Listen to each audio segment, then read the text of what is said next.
That's right. It's time for another Red, Gold, and Bold podcast with you. As always, Jeff Chadiha from the NFL Network, Sam McDowell from the Kansas City Star. My name is Soren Petro from Sports Radio 810 WHB here in Kansas City. We're talking Patrick Mahomes. He finally talked, first time since his knee injury. We'll get his thoughts on the injury. What level of concern should the Chiefs have about him trying to rush back?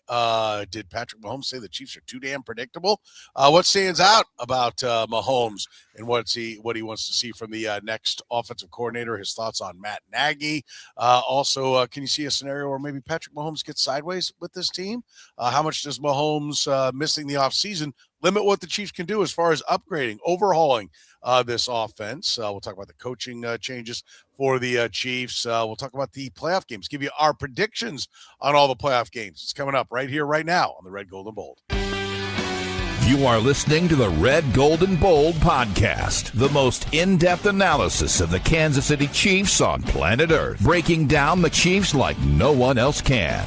Red, Gold, and Bold is hosted by Jeff Chadiha, Sam McDowell, and Soren Petro. Jeff Chadiha is a senior columnist and on-air personality for the NFL Network and NFL.com. Sam McDowell is a columnist for the Kansas City Star. Soren Petro is the afternoon drive host of the program on Sports Radio 810 WHB in Kansas City. The Red, Gold, and Bold podcast is proudly brought to you by Gann Asphalt and Concrete, Kansas City's nationally recognized full-service paving and pavement maintenance contractor, making parking lot problems disappear in Kansas City since 1994. Free consultations, no commissions, in-house crews, and every project comes with a written warranty. Find them online at GannAsphalt.com or call 816-484-3338. Gann Asphalt and Concrete, one contractor, all things parking lot. Now, here are the hosts of the Best Chiefs podcast, Jeff Chadiha, Sam McDowell, and Soren Petro.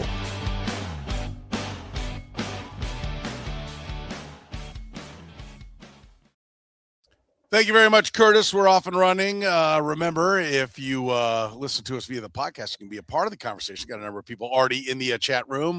We stream live on all kinds of platforms, Fridays at 10 a.m. Make your plans to be a part of the festivities. We heard Patrick Mahomes for the first time.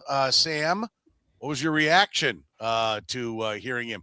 We hadn't heard from him since before he hurt his knee. Just overall reaction from the tone and tenor from Patrick Mahomes? Well, a lot of it's on our list, so I don't want to spoil the things that are further down, because I think he did say some things, particularly about this offense and what he wants to see in the offensive coordinator, that really stood out to me. Injury-wise, I think it's basically what you'd expect. I mean, it's a guy who tore his ACL, blew out his knee, and was asking the doctor on the sideline whether or not he could put a brace and come back in the game and finish the game. As you know, the team's last minute and a half of being in playoff contention was fading away as he was walking down the tunnel. To me, that was a reminder of not just that he's not just the type of player you want leading your franchise, but he's the type of person you want being atop your franchise as well. But like I said, I know we'll get to some of the other things next. I do think there's a limit. And I think, unsurprisingly, we heard that he's going to try and push those limits. And the most honest thing that he said, besides about the offense, just injury related, the most honest thing he said is that he can't predict how this is going to go. And therefore, none of us can predict how this is going to go either. Yeah. What did you think of his reaction to the injury overall? Just his, the way he took it, some of the things Sam was talking about, Jeff? Well, that was my same reaction, which was I've had that injury twice and had that surgery twice. So I know how painful it is and how immediately your knee can swell up and how unstable it can feel. It's like a bomb went off in your leg. So to think that you could, hey, let me just put a brace back on and get back out there and run around with 300-pound guys chasing after me and all these guys who are capable of inflicting more damage to me, that could be in his mind. I do think it speaks to how competitive he is and how careful they have to be with him moving forward with this, because I do wonder how hurt was he with the knee injury before. What has he played through? We always give him credit for toughing it out, and there's something to be said for that. But he also is the most important person, maybe in his franchise's history. And he's of an age now where it just can't be hubris and combativeness and relentlessness that drives you. You have to be very wise with your body. And I don't remember him walking up the tunnel. I remember him being helped up the tunnel. Like he had his arms around a couple of trainers or medical staff as he went up there. So he was not in a state where he could do anything. And I think he was going to try. That's pretty informative. Jeff, you said you've been through this a couple of times, like, worrying about him doing too much, like as far as whatever the rehab process is. How would he go about doing too much? I mean, I think everybody is of that. They know how hard he works, and everybody's kind of worried about that. How do you do too much? How could he set himself back? Well, it's like any kind of injury. There's what the medical staff can do for you, and then there's what you have to let people know is going on with your body. And his level of pain threshold, again, when he speaks to what he was willing to do in that situation, you've got to be able to tell people it doesn't feel right. You got to be able to tell people, yeah, it's a little bit stiff. You can't always be like, let's just keep pushing forward, because there are things you can damage or you can create more problems with the rehab if you're not being honest with your doctors. And I just feel like just the way he's wired, he's somebody who probably would not be completely honest with his doctors. I have friends, guys who are 30, 40 years old who've had this operation done, and they're trying to walk around and lift weights and do all kinds of stuff after a month or two. And so if they're that way, I can imagine what a guy who's wired like Patrick Mahomes is, how much he'd want to push it. Yeah. Sam, what's your fear of how this could go sideways with the way he likes to come back? Just the fact that he mentioned week one. I mean, I think it's a great goal to have, but it's a little unnerving that he's putting it out there, because it is not a failure if Patrick Mahomes does not play for week one. It is in no way a failure. The goal shouldn't be week one. The goal should be to play when he's ready and when he's free physically and mentally. And if that's week one, I think that's great. But if that's not week one, that's okay too. And so I was a little surprised to see him put his own time. He wasn't asked, do you think he'll be available for week one? Yeah. He mentioned, I've talked to the doctor about playing week one. He thinks it's doable. And he did say, and that's when he did say, but I can't predict how this is going to go. And it's like, right. But the lack of being able to predict how this is going to go should also prevent the deadline on it. Because to me, that's what it feels like. It feels more like a deadline than a timeline when you say, okay, let's talk about week one and trying to get back for week one. Like I say, it's great if you're back, but it's okay if you're not ready, if you're not physically ready, if you're not mentally ready, and you don't feel yourself to not play in week one. But I mean, we all know how hard he works and what he's trying to accomplish and everything here. But isn't there also a level of, he's a really bright guy too. Like he doesn't want to compromise it. I mean, I guess maybe I'm not as worried as everybody else. I mean, I do think he's going to try to do everything he can to push it and make sure that he's, ready to go. But are we, don't you think this guy's bright enough that he's going to listen to the doctors and not be like, okay, I'm going to go ahead and squat today, Jeff? I mean, let me remind people that during that quarterback documentary on Netflix, that Julie Freimeyer, who he's working with, he will be doing most of his rehab here in Kansas City with the occasional check-in with his doctor in Dallas. She called him an impatient patient. And I think that's telling of the behind the scenes of what this process is going to be like as well. And no one's, Jeff and I aren't sitting here saying that he's not bright, that he's going to just ignore the doctor and say, screw you, I'm doing this my way. Right. Like, I'm not trying to insinuate that. I know, but like he's without a doubt going to go within their guidelines. I'm just saying, those guidelines may eventually tell them, hey, you know what? This part of the process is going to take a little bit longer than we expected. And that's the part that's unpredictable, especially this is still fresh out of this surgery, even though he had the surgery right away. And, I was told a while ago, immediately after he had this injury, there's probably going to be about 3 to 4 months to where okay, what part of the process can you speed up? You've got to get through this early part. And that's where Jeff probably remembers that the early part is the part where you really just got to go through the same process everyone else is going through. Yeah. And it's like for those people who are here who are Kansas basketball followers, he doesn't have to look at Darren Peterson as the example of how to pull back when you feel something weird going on. So he's a little bit too extreme in that case. But there has to be some sense of my body doesn't feel right. And I think with a guy like Darren Peterson, there's probably too much of an extreme of that. But there's going to be time and place where he's going to have to be able to let people know, okay, maybe I shouldn't push forward today. Maybe this doesn't feel great. Swelling will indicate some of that stuff because that's probably the biggest indicator when you are overworking it. But this is a guy who also feels, one, I think he's a people pleaser by nature. I think he feels a huge obligation to his teammates and to the Chiefs and to the people who are there. So I don't think the problem is he's probably too selfless in a way. Like, you need to be a little bit selfish in this regard because it's your body, it's your future. And I think he's completely willing to throw himself out there and put himself in harm's way to win. And that's not a great mindset to have all the time. Sometimes you have to be cautious. And I think this is a situation where he needs to be cautious. Is he back by week 1, Sam? Yeah, I think he is. But again, I have no idea. He doesn't know the answer to this. I certainly heard the mindset of somebody who I think is clearly targeting that goal and clearly going to push it and do everything he can. So I don't know why, if you're just predicting 8 months ahead of time, you would say no. But that prediction just needs to be taken with just extreme caution. Yeah, I mean, the question they always ask at draft time, Jeff, is football important to the guy? It's clearly important to this guy. You betting against him making week 1?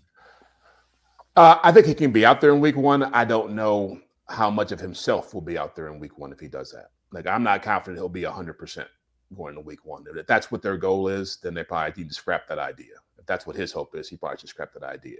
And maybe it takes until week 4, week 5 for him to feel closer to that. I mean, be honest with you, he's probably not going to be feeling 100% all year.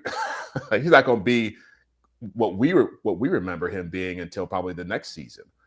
And you mentioned the risk. The bigger fear is that you overcompensate and you hurt something else. I mean, it's not uncommon to tear your other knee up, to tear an Achilles, to do something that, because even though you may think I've got my full control of my body, you see guys with calf strains and all of a sudden I'm pushing and pushing and pushing, and all of a sudden you tear your Achilles. You're going to do something to your body to make up for what's not happening if you're not 100%. And so if he wants to be out there week 1, I do think it's a bit of a gamble. Yeah, I think we'd all probably bet on him, right? That he'll get it done, that they'll work the process and he'll be there week 1. Fast forward me to St. Joe 2027, Sam. Are we hearing Patrick Mahomes, Andy Reid, somebody stand at a podium and tell us about, last year he was coming back from surgery. This year he's really healthy. Are we going to hear that? They're going to say in 26 he's healthy whenever he goes out there and plays. We're going to hear that. But are we going to get what we hear a lot, that really it takes a full year of being back? Do you anticipate that being what we hear in St. Joe in 27? Well, it depends on how 26 goes. I mean, I think, that's often like an excuse after the fact. I mean, we heard with Xavier Worthy, his rookie year. We heard it with FAU his rookie year about missing OTAs. And that was a huge deal. Those guys missed OTAs. They were playing catch up all season. I do think training camp is important, because I think part of having the mental part of feeling confident in where you're at is ducking and dodging certain situations. And even though you're not being tackled as a quarterback, you're still evading rushes. You're still moving your feet quickly and unexpectedly when rush comes at you. You can't anticipate exactly when and where you're going to have to move. Like, it's those types of movements. I think that if you don't have training camp and then you still want to play week 1, that you're going to be unsure of. And that's where it gets into the territory that Jeff mentioned, to where how can you be 100%, even if you're 100% physically? I've used this word over and over again, but this is a mental thing as well that you're going to have to get over. And I think that's what training camp can help with, if you're available by training camp. And he certainly talked about participating in training camp yesterday as well. All right, we want to get into the offense, whether or not it's getting predictable. More importantly, does Patrick Mahomes think it's getting predictable? We'll do it after you hear from our friends at Gann Asphalt and Concrete. Gann Asphalt and Concrete, proudly serving the greater Kansas City area. Nationally recognized full-service paving and pavement maintenance contractor. Locally owned and making parking lot problems disappear in Kansas City since 1994. Let Gann educate you about the most cost-effective way to solve your parking lot problems. Free consultations, no commissions, in-house crews. Every project comes with a written warning. Gann Asphalt keeps your parking lot safer and helps you and your business avoid unnecessary delays and costly expenses. Find Gann online at GannAsphalt.com or call 816-484-3338. Gann Asphalt and Concrete. One contractor, all things parking lot. This episode of Red, Gold, and Bold is brought to you by Frontier Justice, where freedom is a lifestyle grounded in safety, responsibility, and respect. With locations in Lee Summit, Missouri, Kansas City, Kansas, and Jenks, Oklahoma, Frontier Justice offers firearms retail, a premier indoor shooting range, and training all under one roof. Whether you're new to shooting or a seasoned pro, you'll find expert staff, top-tier gear, and a strong sense of community. Faith, family, freedom. That's what Frontier Justice stands for. Visit frontier-justice.com to learn more. Did we hear Patrick Mahomes say that the offense has become too predictable, Sam? Yes. I mean, that was, to me, the biggest takeaway from yesterday's press conference is a lot of film out there. Yeah, and I had made this point about a month ago on this podcast that, like, no one spends their offseason studying the Las Vegas Raiders offense.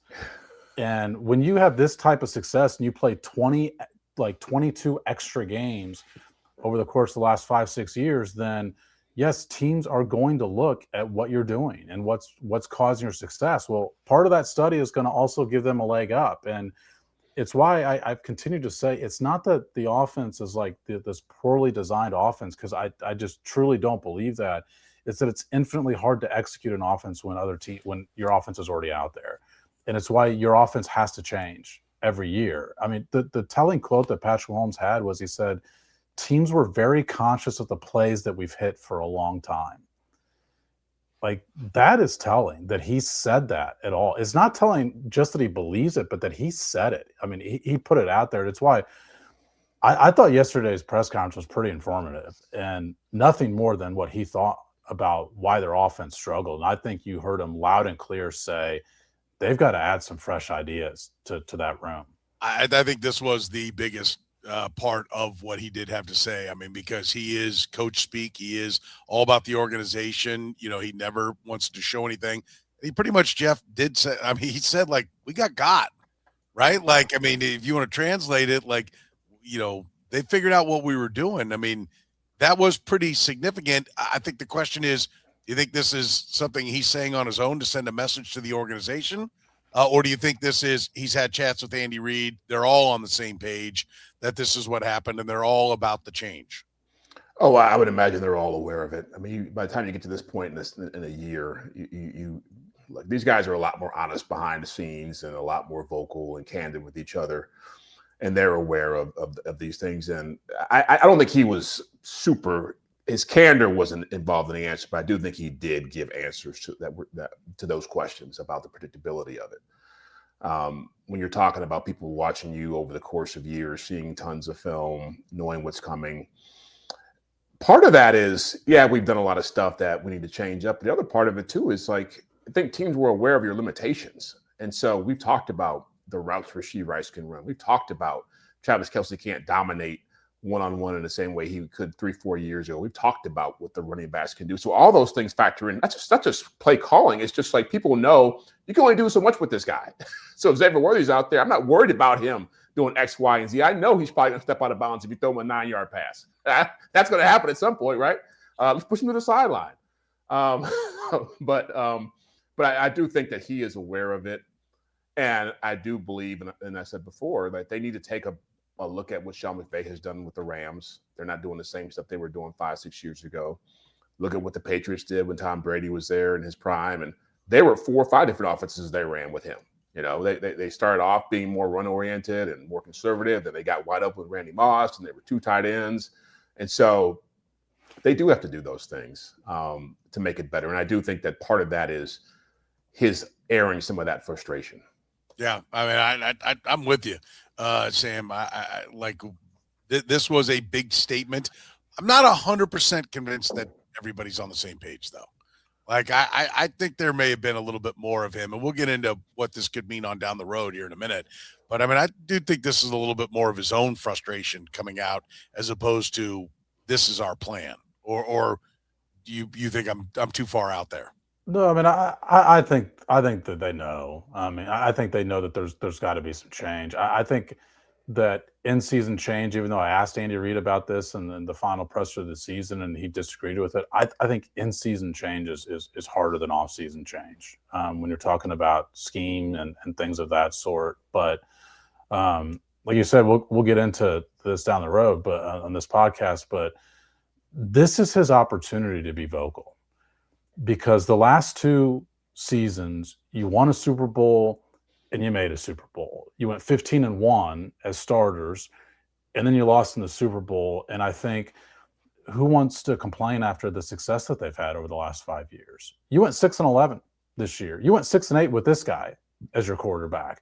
Now's your opportunity to put some evidence behind the results and say, this is what I've been saying. This is why there needs to be more involvement in the offense. It's not, again, that the offense is bad. And I even think like we probably need to change the vernacular on saying that it's dated. Again, it's that when people know what's coming, doesn't matter how good your designs are, doesn't matter how good your offense is.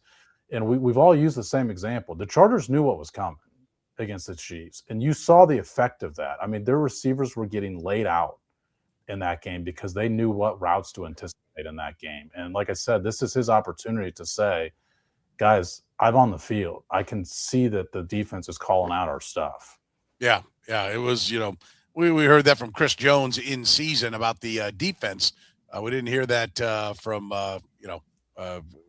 what we've seen from Patrick Mahomes on the offensive side of the ball. How about what we heard about the offensive coordinator, Jeff? Talking about Matt Nagy. We'll get into him and his, the fact that he has a tremendous affection for him. But what stood out to you about what he wants to see from the next offensive coordinator? I think everybody's acknowledging that Nagy's going to be moving on. Yeah, well, you start throwing around phrases like bringing new ideas, holding people accountable. Again, he's a smart guy. He doesn't throw words around like that just willy-nilly. Even if it does sound like coach speak, I think there was a sense of, we got too many penalties. Yes. We got too many guys. And those guys kept playing. Yeah, exactly. Those guys kept playing. We are not able to transform ourselves from week to week. We're going back to the same hits that we keep playing. Like if we're at a party here, I want to hear some new music. And there's a lot of, I always feel like guys like Mahomes at that level, the Josh Allens, Lamar Jacksons, the super elite athletes are like artists.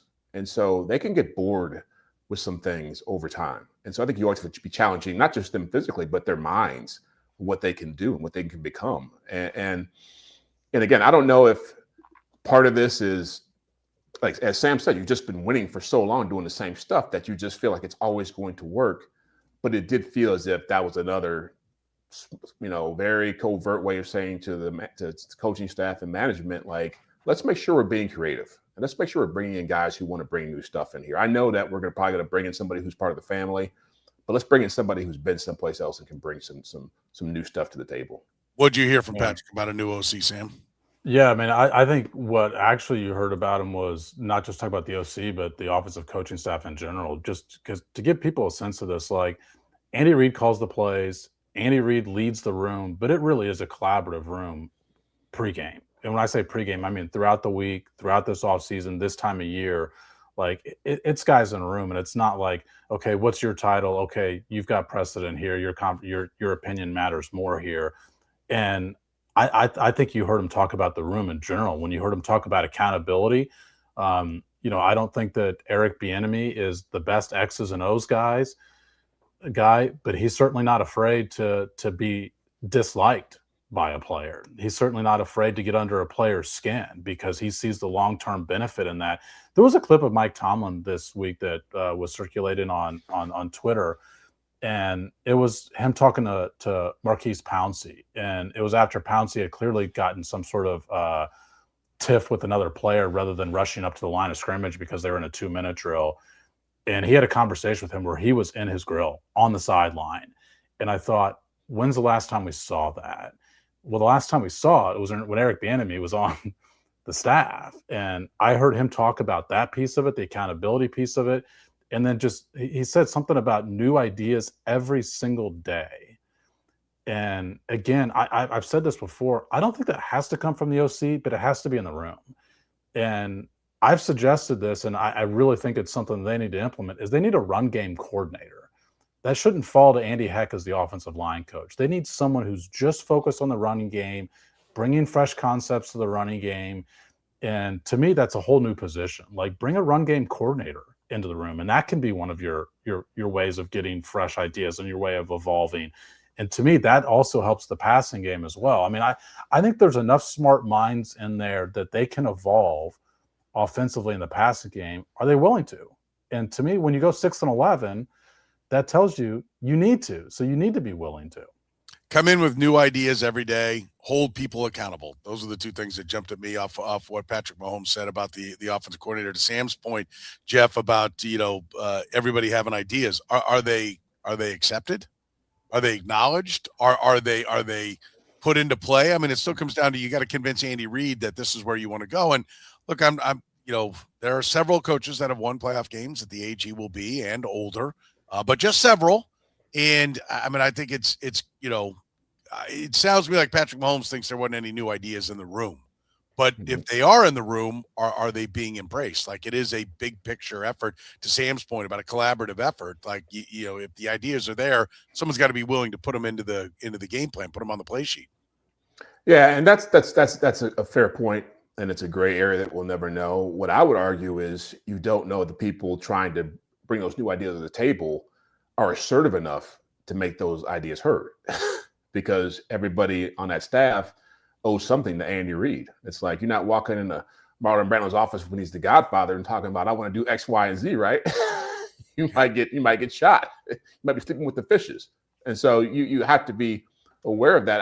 I again, to go back to Sean McVay in the Rams, it says something that Kevin O'Connell was there and he goes to Minnesota and he's doing his own things. Matt LaFleur is there. He leaves. He's doing his own things. Nathan Shieldhouse now is an up and comer. And he's got, I imagine the way that operation works there's probably a lot more of an expectation of you guys are more equals. Like, we're all around the same age, right? We're all kind of doing the same thing, the same points in our life. It's different when you're talking to a 67-year-old man who's been around for 20 years doing this and has had all this success. And even if you've got ideas, can you vocalize those in a way that makes Andy understand the importance of it? I imagine Mahomes sitting around the time he's had since they've been eliminated, not just the playoffs, but he's watching all these. You have more time to watch the games, right? And see what people are doing. And he's probably like, how are the Ravens getting Zay Flowers wide open against the Steelers in a winner-take-all game twice at critical junctures? What are they doing? How are the Rams throwing touchdown passes to tight ends I've never heard before for game winners? This is crazy. Why can't we do this stuff? I think that's part of what's going on with him. Sam, it's funny you mentioned that, Jeff, just because when he did his Zoom conference yesterday, I mean, he had about 10 to 12 minutes, and we were told ahead of time that was about the time allotment he was going to have. And I had my hand raised again, and that's the exact question I wanted to ask him, because, how much of these games are you watching, and what fashion are you watching them? Are you just watching them because, I mean, if Patrick Mahomes was not an NFL quarterback, he'd be watching all the games, right? I mean, he just loves the game that much. He's entertained by the game. But are you watching them actually from an ideas standpoint as you watch these teams are in the playoffs? I'd be curious to know, and what fashion he's watching. And my guess is he can't turn off that part of his brain that you mentioned to say the Panthers put up 31 points on the Rams on Saturday. They're doing something we're not, because they don't have the talent that we do. And that's my guess for how he's thinking of.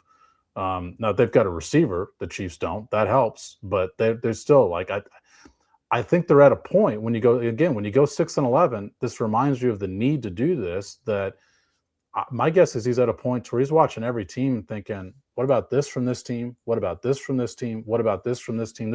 You can learn something from everybody. Yeah, that's a good point. We've seen, look, all you got to do is watch the parades to see how close Matt Nagy and Patrick Mahomes have been. Is it a ticking time bomb, Sam? If Matt Nagy walking away, do you worry about how relationships will go? You got to break in a new relationship with somebody. Is that a potential problem for the Chiefs?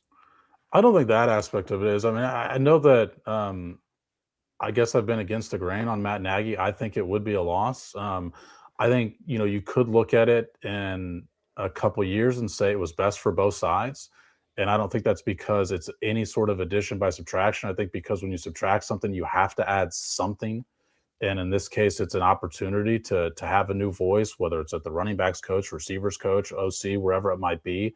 But I don't think it's a bad thing for Matt Nagy either to be able to to get away and do something different, whether that is the head coach of the Titans, whether that's an OC somewhere else. I mean, I think it's a good idea for him to the only time he's really had an opportunity to test himself, he's had Mitch Trubisky as his quarterback for 4 years. I think Matt Nagy probably has some ideas, and that speaks to what Jeff said earlier, or maybe you said it, Soren, as far as when other people do speak up. I mean, how much weight is it carrying in that room? And to me, that's something that Andy Reid needs to ask himself this offseason too, is, you know what?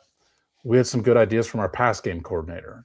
Maybe I should have implemented more of those. We had some good ideas from our offensive coordinator. Maybe we could have implemented more of those. And I'm just throwing out a hypothetical, but I think when you go 6-11, that needs to be part of his own calculus as well. Yeah, I mean, I think it's really important that when you look at 6-11, you go, yeah, we're 6-11 for a reason. Now let's figure out what those are and let's change those. Not you can't just sit there and say injuries, right? That can't be it. We gave you 15 different reasons on our last podcast as to why things went wrong, and you better look and find those yourself and figure out how to change them. With Matt Nagy going, looking like he's going elsewhere.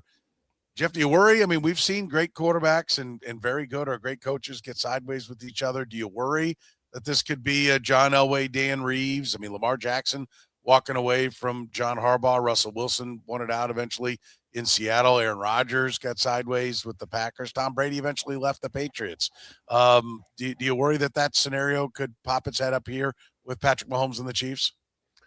Not immediately, but certainly down the road, it's always a possibility with a great quarterback who's not getting what he needs around him as he gets older. And as Patrick Mahomes gets older, I mean, he's certainly a lot more mature now. He's a lot more aware of his place in the game and his role in history and what he can say and the power that his voice carries. And that, all those cases you mentioned, I think most of those cases you would not have expected those quarterbacks to ever leave those franchises. Brett Favre got sideways with the Packers too.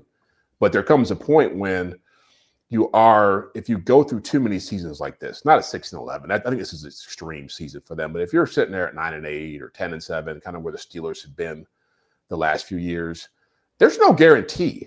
Just because 15 is here doesn't mean this team is going to rise back up to being 13, 14 wins and AFC championship game runs and Super Bowl champions. There's no guarantee of that anymore. And so the longer you get away from that period, I think the more a guy like Mahomes is going to be willing to say, we need to change some stuff around here. And if we're not changing, what are we doing? And I don't think they would ever allow it to get to a place where he would be gone. I think he'll finish his career here, but I certainly think he'll be more vocal as time goes by if they're not winning championships. Yeah. How about you, Sam? Can you ever see a scenario where Patrick Mahomes is demanding a trade? Certainly not immediately. I mean, I think there's a couple scenarios that, like Jeff said, affect every great quarterback, which is staleness. We heard him talk about staleness, I think, yesterday. And then I think, one reality is that Patrick Mahomes in 5 years and 6 years is not going to be nearly as mobile as what he is now.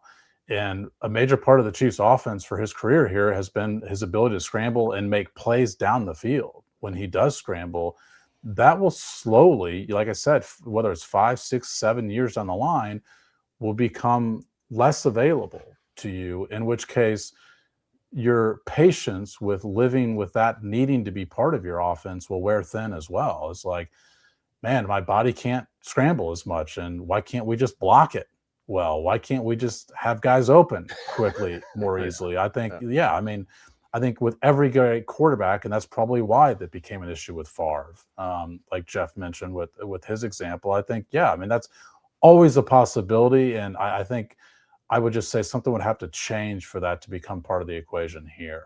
Yeah, I don't think we're there, but I mean, no one thought they were getting there in any of those situations I laid out either, right? Like, I mean, so you got to be careful. I do think it's the one thing you can't do is take the relationship with the quarterback for granted. And that's why I know everybody's kind of settled into edge rusher in the draft. If there's a top tier tackle and you can protect the quarterback, if there's a top wideout and you can give him a weapon, like you got to make sure that you don't get sideways. I know you may think we've got bigger needs over here. Maintaining a continuity with a great quarterback is priority number one, and you have to do whatever it takes to make sure that that's the case. I totally agree with you on the draft, but to me, that's why the last two topics we talked about have the relevance they do. is because to me, the relationship with the quarterback now is your quarterback just put it out there publicly about what he's looking for in this offseason in terms of new ideas, accountability, the stuff he mentioned in the OC. And I agree with you that the relationship with this kind of quarterback has to take precedence over your roster, even what you want out of your roster. And your quarterback just said what he's looking for.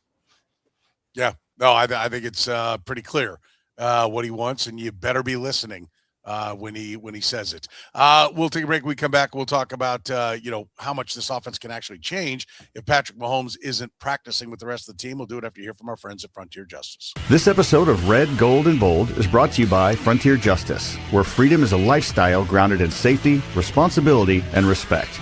With locations in Lee Summit, Missouri, Kansas City, Kansas, and Jenks, Oklahoma, Frontier Justice offers firearms retail, a premier indoor shooting range, and training all under one roof. Whether you're new to shooting or a seasoned pro, you'll find expert staff, top-tier gear, and a strong sense of community. Faith, family, freedom. That's what Frontier Justice stands for. Visit frontier-justice.com to learn more. Gann Asphalt and Concrete, proudly serving the greater Kansas City area. Nationally recognized full-service paving and pavement maintenance contractor. Locally owned and making parking lot problems disappear in Kansas City since 1994. Let Gann educate you about the most cost-effective way to solve your parking lot problems. With free consultations, no commissions, in-house crews, and every project comes with a written warranty, Gann Asphalt keeps your parking lot safer and helps you and your business avoid unnecessary delays and costly expenses. Find Gann online at GannAsphalt.com or call 816-484-3338. Gann Asphalt and Concrete. One contractor, all things parking lot. Jeff, usually Patrick Mahomes likes to bring everybody down to Texas, have a little throwing camp. That's probably not going to happen. How much does this set back them, whatever they want to do new on the offense? Well, it's going to be an adjustment. And look, it's I think you can argue how much has it been helping guys like Rashee Rice and Xavier where they anyway, they need to change it up and spend more time here. But look, it's going to be different. It's going to be harder because he can't. How much is he going to be able to do physically? I think it's one thing to sit down and talk about how you want to run routes and plays that you like and all this stuff that they would do, in Texas. But he's not going to be able to do a lot of that stuff. And so he's going to have to be able to be more almost like an assistant coach in some ways, and how he discusses some of these things. I do think there's value in some of this team building stuff that he mentioned as far as doing the Royals games and making things happen. But again, I don't know how many of these guys are going to be around. So there's going to be a lot of new faces in here trying to get accustomed to him. And I do think it will hurt from that standpoint because you're talking about new guys coming in who can't get that kind of chemistry going early and be around him in that way. It has to have some kind of a negative impact. Is all this fluff, Sam? We saw him going to a basketball game of Hollywood Brown when he first came around. Of course, Hollywood Brown got hurt, but he was down at that passing camp. He's been down at that passing camp a couple of times. That never seemed to click. Do we get, are we desperate for headlines at that time of the year so we make a much bigger deal out of it than that really is? Well, I don't think you can, as players, make a big deal about it and then about the benefit of that and then say it means nothing when you don't have it. And so, you got to. Are they wrong to say it's a big deal? I mean, Jeff makes a great point. I think it absolutely doing it every year, and they suck this year. So, I can't imagine that it's a bad thing to have your quarterback working with your wide receivers in the offseason. I think it's an important thing. Now, whether or not they do it in Texas or Kansas City, I mean, that part's irrelevant. I think when you look at the Chiefs wide receivers, like Patrick Mahomes mentioned something about the fact that he's already talked to the wide receivers, indicating that potentially they'd be in Kansas City for that initial phase. And I thought, some wide receivers, like who? Exactly. Who's left? Hollywood Brown's a free agent. Tyquan Thornton's a free agent. Juju Smith-Schuster's a free agent. We don't know what the future holds with Rashee Rice. I mean, you're talking about what? Xavier Worthy and Jalen Royals, and you didn't complete a pass to Jalen Royals all year.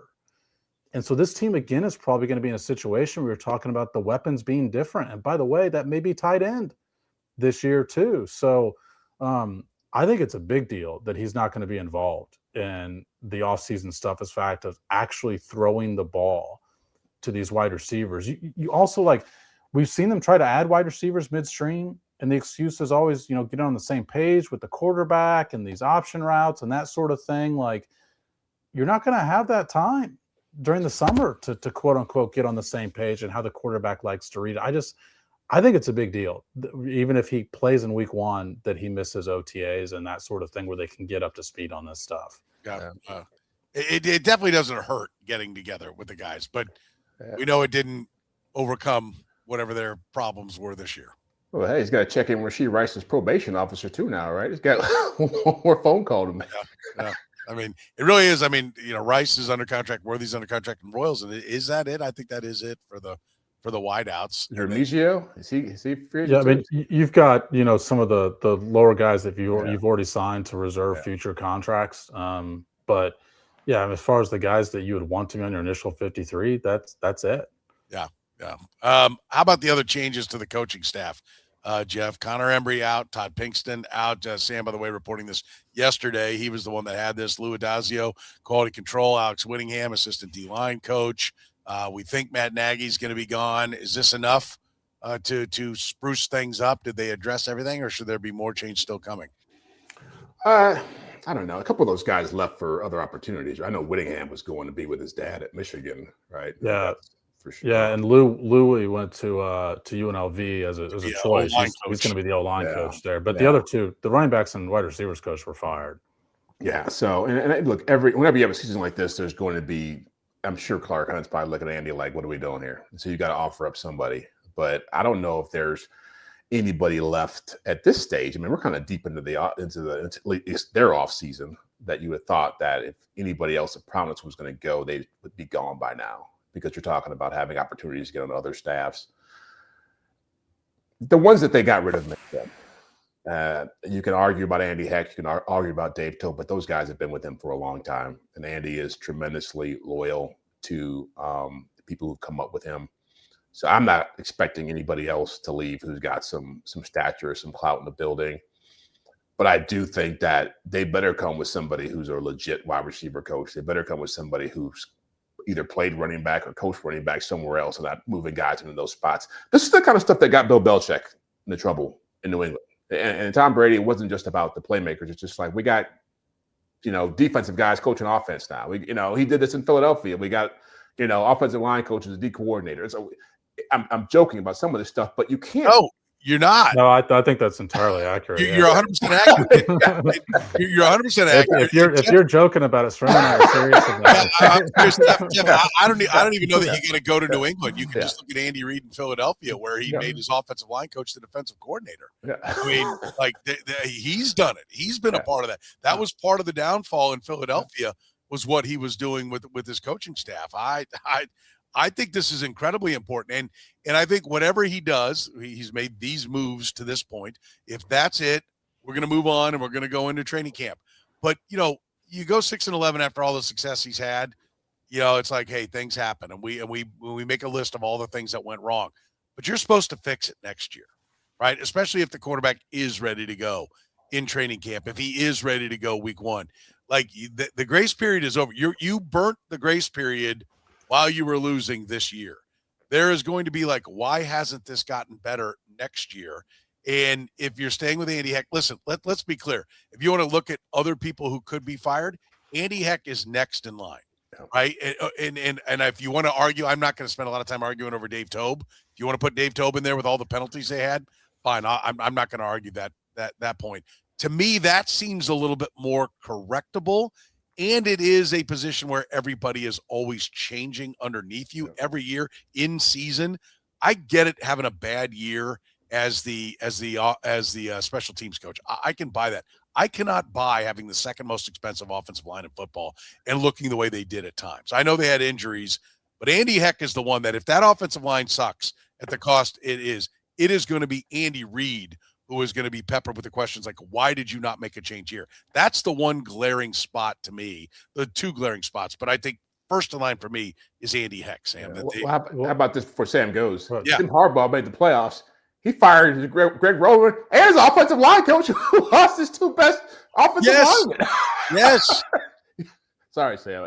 No, I think that's why I think even if Andy Heck stays, you take away part of his job from him, which is this running game coordinator aspect of his job. I think needs to go to somebody else. So I think when you ask other staff changes that need to be made, to me, that's something. It's like, you have to revitalize your running game.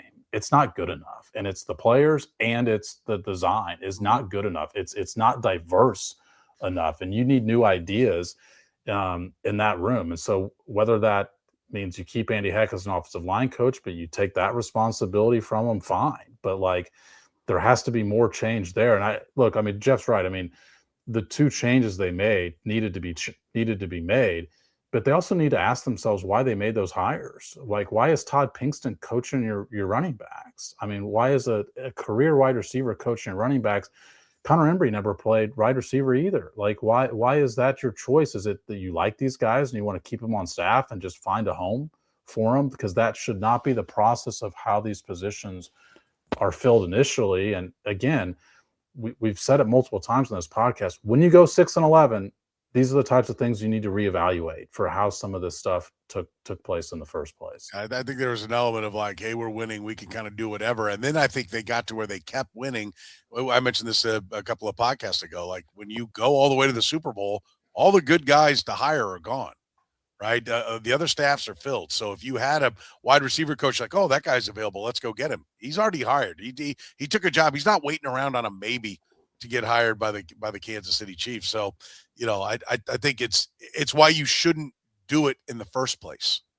Hire the best people always. Don't be handing out, Powell awards to guys. I mean, Todd Pinkston played for him, and Connor Embry's dad coached with Andy Reid. I mean, it isn't hard to figure out how those things came together on this Chiefs coaching staff. And I don't understand why there wasn't just like you go do the running backs, you go do the wideouts. Those are the positions you played. That's, baffling as to how that was working. Is watching on TV enough, Jeff, to motivate this team? Is this what they need? I mean, we know about the recharging the batteries. I think everybody agrees. More time to plan on the scheme, to look at the draft, to do all that. That is all great. That is all a positive. But will this be the motivation that everybody thinks? We know it will for Patrick Mahomes. What about everybody else? Well, it should help. I mean, it's not going to be the only thing that allows them to get back into contention. They got to do a lot of things. They can't just be all mental and, hey, we're FOMO going on here. But I do think it does help them to be able to say, you know what, maybe we weren't as good as we thought we were coming in this year. Maybe we haven't been as good as we thought we've been the last couple of years. And maybe looking at some of the other teams that are out there, we got to, if we want to compete with these teams, we got to be able to, get our heads right again. Especially for the younger people who've been here. There's a lot of guys who show up. I remember that, when the Carolina Panthers won their championship in the next year, Ron Rivera, their coach, was talking about the biggest challenge they had was trying to get these guys who just showed up to realize you don't get to go to the Super Bowl just because you're here. You got to work and you got to earn it. And I think, and I saw some video of them back when in 2019 in training camp, and they showed, I think Clark Hunt was talking to him, and I saw Kelsey and Tyreek Hill. Look at their eyes when they were in that meeting room, listening to Clark Hunt talk about what he expected, what they wanted to do. It was like watching like Rocky II or something like that. Like they were so hungry and they were so eager to get out there and show the world what they were about. And you can get fat and happy with what they've been through. And they've been through some great stuff, but they got to find a way to get that back. And it does start with, using the Rocky analogy, going out to South Central with Apollo and getting in with the brothers and running on the beach and having your wife yell at you. They need some of that. Be around the family a little too long. I'm ready to get out the house in January. Don't be around my girlfriend anymore, my family, my kids. It sucks. Looking for the eye of That's the right. tiger, That's Sam. Do they find their Clubber Lang? That's the South Central running, as I recall, out on the beach and everything. Is this enough to get them going? I think we've got to stop making a big deal of these motivational things. Like last year, Patrick Mahomes cutting his hair prompted people to go nuts that the Chiefs were suddenly going to be back. I think it should be educational more than motivational. We had a whole podcast last week about things that they can learn from every single one of these teams that are in the playoffs, and they're not. Like, I think that's the thing they should be focused on, not getting all jacked up on January 17th and 18th this weekend to play a game on September 5th or something like that. I just think they should learn from it, not just feel like a burning desire to get better. They should feel that based on the fact that they went 6-8 with this quarterback somehow. I think when you watch tape, you look at everything like we could have done this, we could have done that. You see all these different things, and you start to tell yourself, yeah, we're right there. We just got some things to clean up. I think when you watch these teams play other people, you're not trying to come up with how you did it. You just be like, damn, they're good. Wow, Nick Bonito is hell coming off the edge. Wow, they've got I think it is a bit of a wake-up call when you're watching them, two teams play that you have nothing, and you're not trying to diagnose it. You're just watching what they do. I'm with you, Sam. I think you make a great point. I think motivating guys, I think that's a lot of crap. I mean, guys, like, you got to get them fired up. You know what fires guys up? Coach is giving them great plays. Feeling confident. Yeah, confident. Yeah. Exactly. That's what it is. But I do think this is a chance to be like, damn, we don't do that. Man, our guy can't do that. I mean, I think it will be a bit of a reality check. And hopefully that sends them down the road, to what they need to do to get to this level. Let's talk about these games that we do have coming up. Prediction-wise, last week, we did all right. We did okay. We did pretty good. If I look back, I don't have it actually in front of me. You guys bested me by 1. We were different. I blew it on the Packers, but I had it on the Niners. You guys were on the Eagles. And then I think I screwed up one other one. So congratulations. The Texans, Steelers, probably. Yeah, we're different on that one. That was a debacle. That was a ass prediction I have made in a long, long time, because the first half was a fraud that Pittsburgh was even in that. C.J. Stroud kept Pittsburgh in that by himself. So, yeah, that was an awful prediction by me. Let's start with the Broncos and Bills. Jeff, who you got? I got the Bills. I feel like no matter how much they get banged up offensively, and I think they've got a couple receivers down, and Ty Johnson, backup running back, may not be playing. This is a good matchup for them. They played Denver last year, and Denver's defense was good last year, and they lit them up. They put 40 points on them, if I remember correctly. They scored a lot of points. And I just feel like I like Denver a lot, and I like them defensively, but they play a lot of man coverage, which is good for Josh Allen scrambling. I think their tight ends can do some damage. I think James Cook rebounds in this game, and I like the Bills to win it. Sam? Yeah, you seem to like both teams. I seem to find a lot of flaws in both of these teams. In every AFC team, I just think this AFC playoff field is so weak, and that's where the Chiefs should really be frustrated with watching these playoffs, is saying these teams are not as good as the teams that they've had to go through to get to a Super Bowl. The Broncos are a historically bad number 1 seed. Like one of the 10 worst number 1 seeds, I think, of all time in terms of DVOA. They're much healthier than the Bills are. The Bills have guys out. Of course, getting Ed Oliver back would be big. But to me, the difference in quarterback is so great here that it's hard for me not to pick the quarterback. And so that's why I'm going with the Bills. Yeah, I'm that is where I want to go. I'm trying to, the only reason I'm hesitating is, why did this spread flip around from Bills favorite to Broncos favorite? Because the injuries are significant. I mean, the Bills, half their team is hurt in this game. Yeah, and that's why I'm going to take the Broncos. Man. Well, we don't know. It's not a big deal to pick the favorite. Yeah. You can go with the favorite. The number 1 seed. I know, but I've been about the Bill. The They're Bills favored, I picked to go to the Super Bowl coming into the playoffs. I even as they were kind of tumbling down, I'm like, I think this is it. This is where they make their run. But, they also seem to always just crap in their hat, right? Yeah. Like it's usually to the Chiefs, but it's been to other teams before. And they always seem to find a way to just not play well. So I'll stick with it. I'll take the Broncos. Yeah, I'd say it's as simple as Denver went to Jacksonville and beat Jacksonville on the road, and Jacksonville went to Denver and beat Denver by 14 points on the road. I think A-B equals C.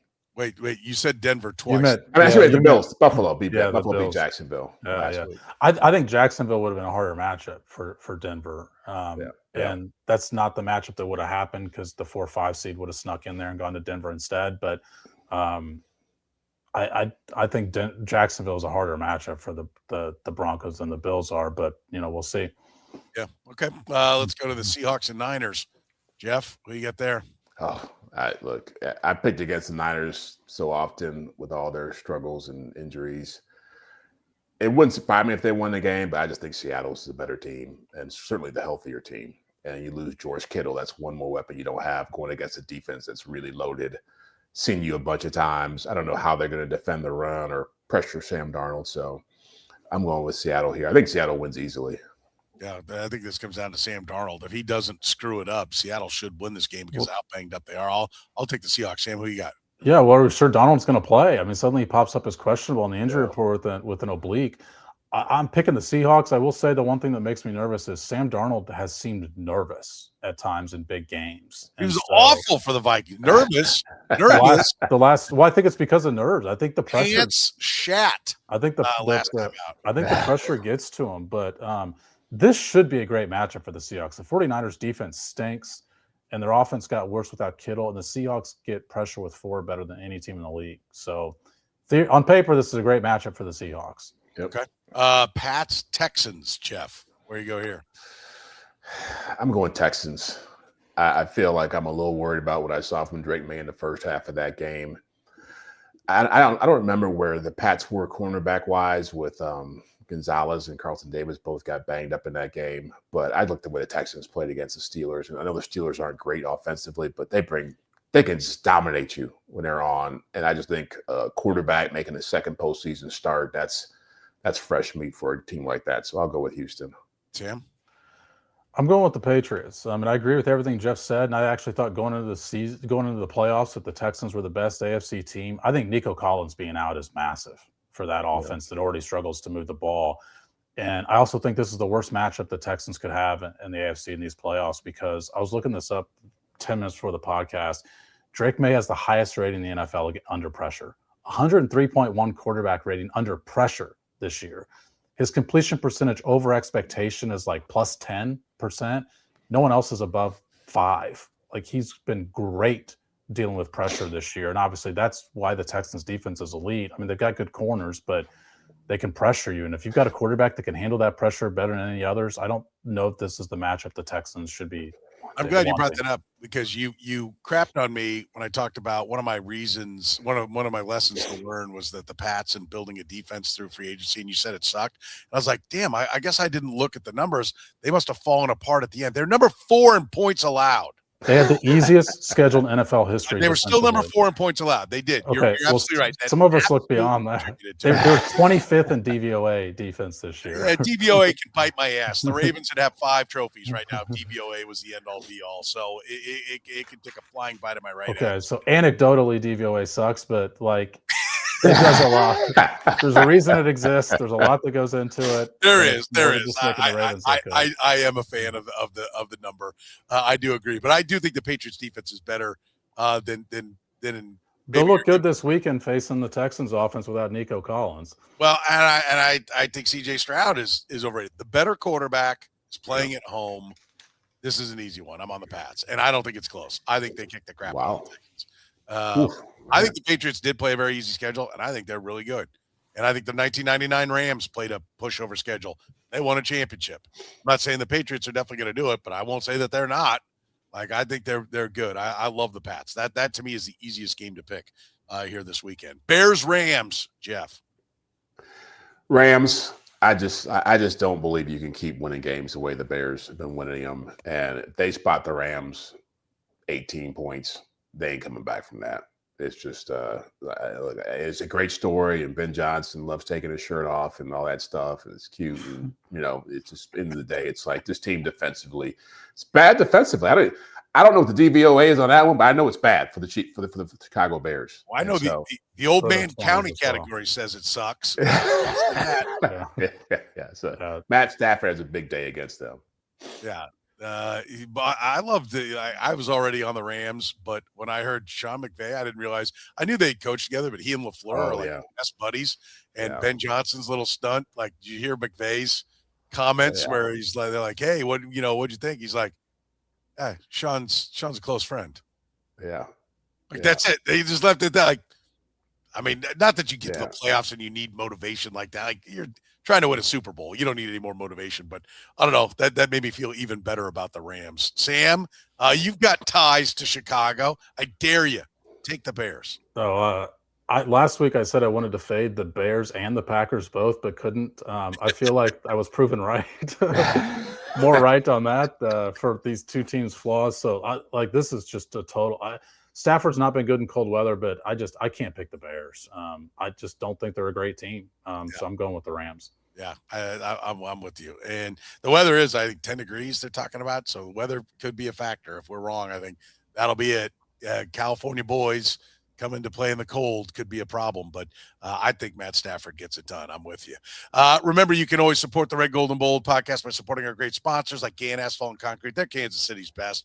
Free consultations, no commissions, in-house crews. Every project comes with a written warranty. They've been solving parking lot problems since 1994. One contractor, all things parking lot.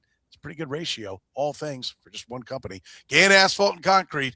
Find them online at GannAsphalt.com. And our friends at Frontier Justice with locations in Lee Summit, KCK, Jenks, Oklahoma. Whether you're new to shooting or a seasoned pro, you'll find expert staff, top-tier gear, and a strong sense of community at Frontier Justice. Find them online at Frontier-Justice.com. For Jeff Chadiha from the NFL Network, for Sam McDowell from the Kansas City Star, I'm Soren Petro saying thank you very much for joining us here on the Red, Gold, and Bold.